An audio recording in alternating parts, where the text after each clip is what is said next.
You already know, don't you, that small changes ripple outward. A pebble tossed into water doesn't just sink. It radiates rings that touch the whole pond. Now imagine your nervous system as that pebble. When it's jagged, frantic, tossed in chaotically.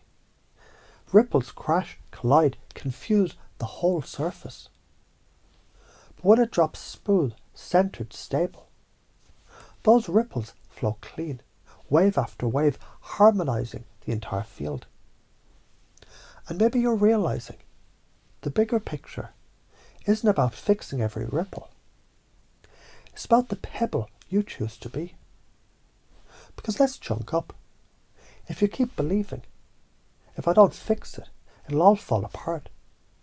What happens in 10 years? You burn out. You break down. You become the firefighter addicted to flames, never knowing who you are without a crisis. And the tragedy, the very systems you tried to save collapse faster because you meddled. But if you release that belief now, 10 years from now, you're the one people gather around. Not because you're saving them, but because your coherence makes them feel safe enough to save themselves. That's leadership. That's legacy. And you know how sometimes kids in a playground swarm around the calmest adult, not the loudest, not the one bribing with candy, but the one whose steadiness feels like gravity. That's you. When you drop the old bullshit belief that love is chaos management. Because coherence is irresistible. Now let's chunk up further. Humanity itself is a giant nervous system.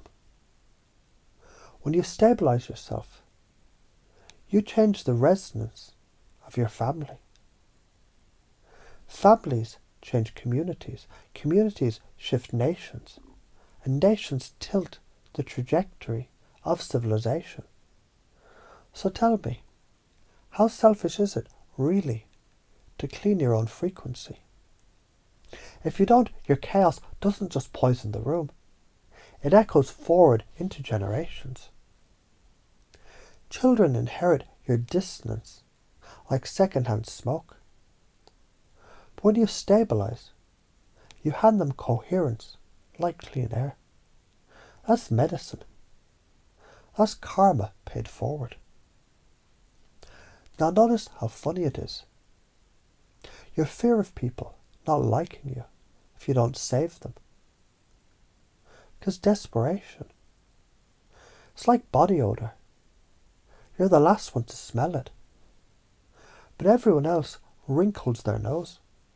Flip it. Your stability is cologne. You don't just spray it. You wear it.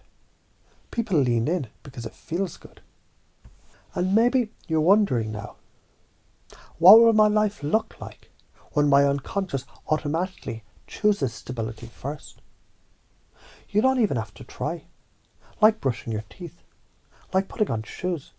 It becomes who you are.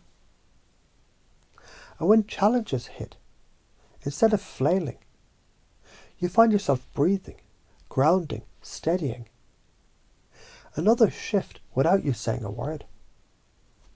That's the kind of power that doesn't burn you out. That's the kind of power that builds empires, heals families, rewrites karma. So just imagine, 5 years down the line, you're living as this new identity, not savior, not martyr, not fixer, but stabilizer, attractor, medicine. And as you look back at the old belief, you laugh. How could I have ever thought stability was selfish?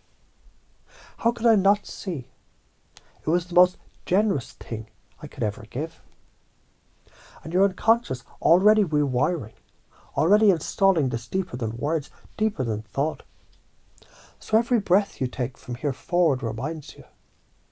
Stabilize yourself, and the world stabilizes with you.